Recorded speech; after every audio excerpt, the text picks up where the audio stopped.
You're listening to the Bold Apologia podcast. Here you can expect to find real conversation and dialogue centralized around the purpose for sharing the hope of Jesus Christ in light of theology, apologetics, and culture. We hope and believe this episode will add confidence to your faith by equipping you with boldness to share the good news of the gospel. And now, your host, Adam Parker.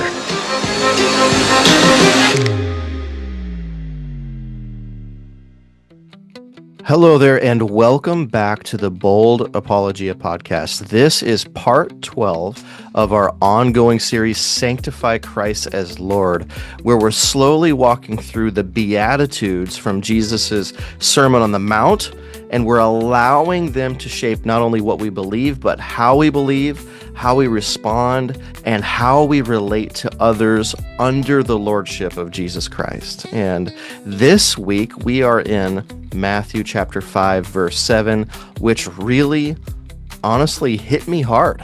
And honestly, only those who know what I've been dealing with personally would fully understand why it hit me hard. At any rate, here's what Jesus says. He says, "Blessed are the merciful, for they shall obtain mercy." You see, by the time Jesus reaches this beatitude, something important has shifted in his sermon. Up to this point, he's been doing interior work. Now, that inner formation begins to show itself outwardly. The first four beatitudes have been shaping the inner life of a disciple. Poverty of spirit humbles us. It strips away self-sufficiency and pride. Mourning opens our eyes to what has been broken in us and in the world.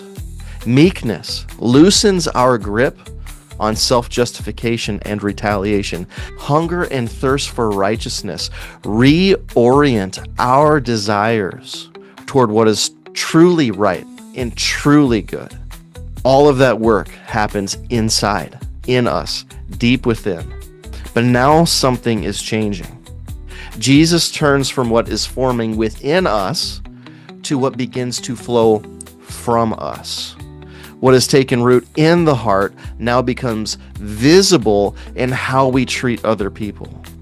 And Jesus calls that outward expression mercy. This isn't new virtue added to the list.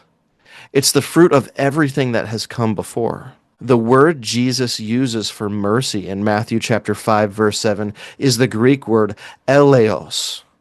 And this word doesn't describe a vague feeling of sympathy. It refers to active compassion towards someone in misery. It's compassion that moves towards suffering and not away from it. And so mercy, biblically, isn't passive. Mercy does something. In the ancient world, mercy was often seen as a weakness. Power was admired. Retaliation was something that was expected because honor was to be defended. But Jesus declares that the truly blessed life is marked not by dominance, but by mercy. Mercy isn't weakness. It's not moral compromise. It's not indifference to truth. Mercy is compassion where judgment would be justified. It's patience with the weak. It's kindness toward the guilty. Grace extended to those who cannot repay.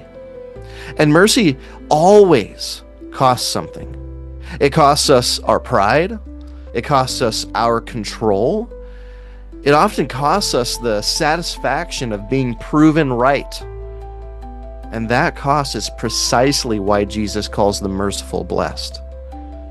Mercy isn't something that we perform in order to earn God's favor. It flows naturally from people who know they needed mercy first and received it freely. And this is where the progression of the Beatitudes matters so much. Those who are poor in spirit know they bring nothing but need before God. Those who mourn have felt the weight of sin and loss and brokenness. And those who walk in meekness have released the need to defend themselves. And those who hunger and thirst for righteousness know they cannot produce it on their own. A heart shaped this way doesn't look down on others, It remembers the ground it once stood on before mercy lifted it up. And remembering that changes how we treat people. We also need to be clear about what mercy isn't, because false mercy is common and often destructive. Mercy isn't enabling sin. Mercy isn't pretending wrongdoing doesn't matter. Mercy isn't avoiding hard conversations out of fear. Mercy's not people-pleasing or conflict avoidance. You see, biblical mercy doesn't deny truth, but it delivers truth with compassion.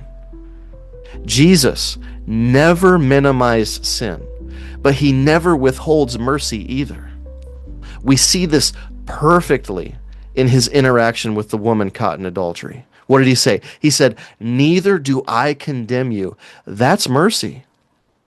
Then he says what?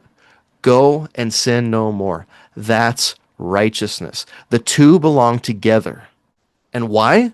Because truth without mercy becomes cruelty, and mercy without truth just becomes sentimentality. But in Christ, righteousness and mercy meet without contradiction.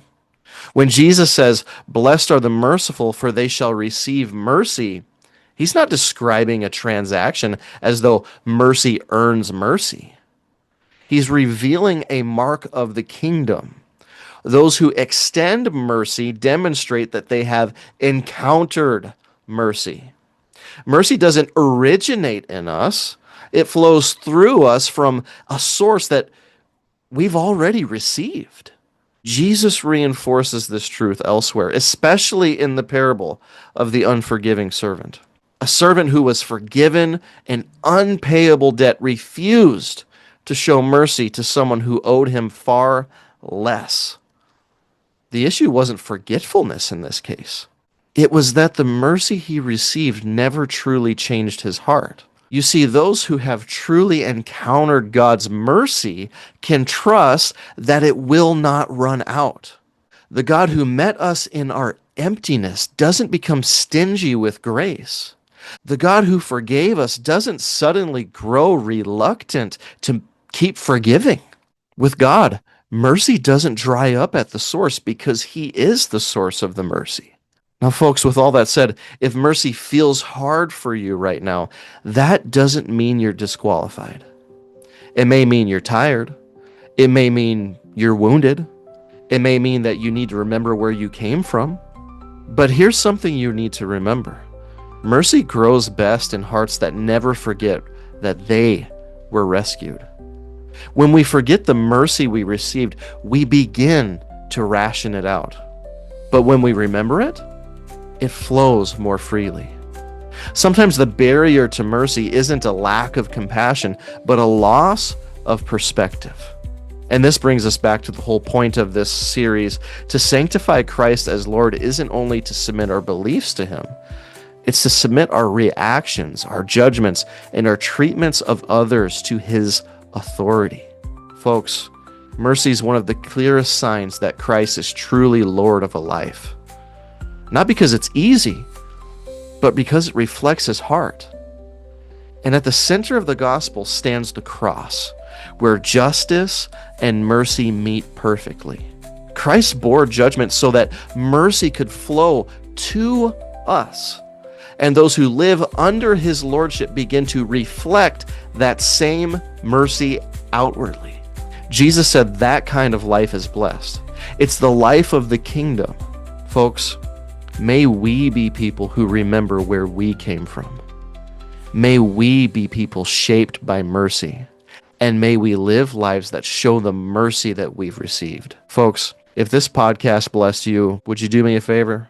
Share this with someone who needs to hear what I've just said today. Because the fact of the matter is, mercy is so needed. Not just for us, but from us. Thank you so much for listening, and may God bless you richly. Goodbye. Thank you for listening to the Bold Apologia podcast. To find out more about Adam Parker's projects, writings, or guest podcast episodes, visit his website at www.boldapologia.com. There you can get more information regarding Adam's works, contact him to be a guest on your show, or leave him a comment for Q&A. Until next time, thank you and God bless.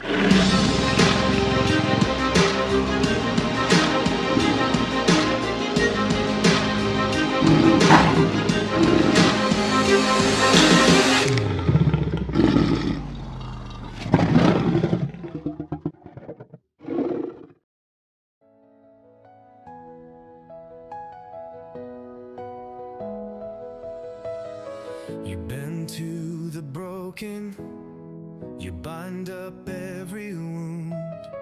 You stoop down to wash us, you make the vilest new. I stand in this kindness, I stand in your repeat.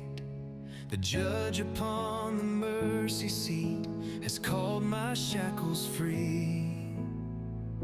Blessed are the merciful, children of the Holy One. You have poured your mercy out, now let it overflow my tongue.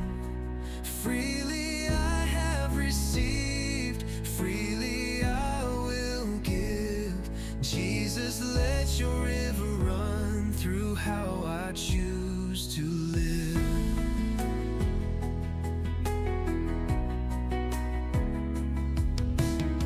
You love me as an enemy, you welcome me as guest. You laid down all your glory to give me Sabbath rest. I cannot claim deserving, I only cling and see the cross where every curse I earned was met with come to me. Blessed are the merciful, children of the Holy One. You have poured your mercy out, now let it overflow my tongue. Freely I have received, freely I will give. Jesus, let your river run through how I choose to live. When I wanna keep my distance, teach me how you cross the sea. When I wanna hold my verdict, show me how you carried me. When I'm counting every failure, point me back to Calvary. There your mercy shouted louder, Father, give them back to me. Oh.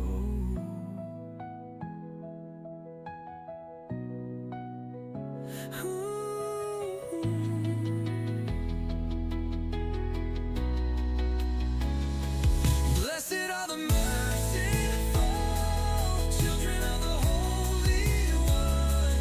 You have poured your mercy out, now let it overflow my tongue.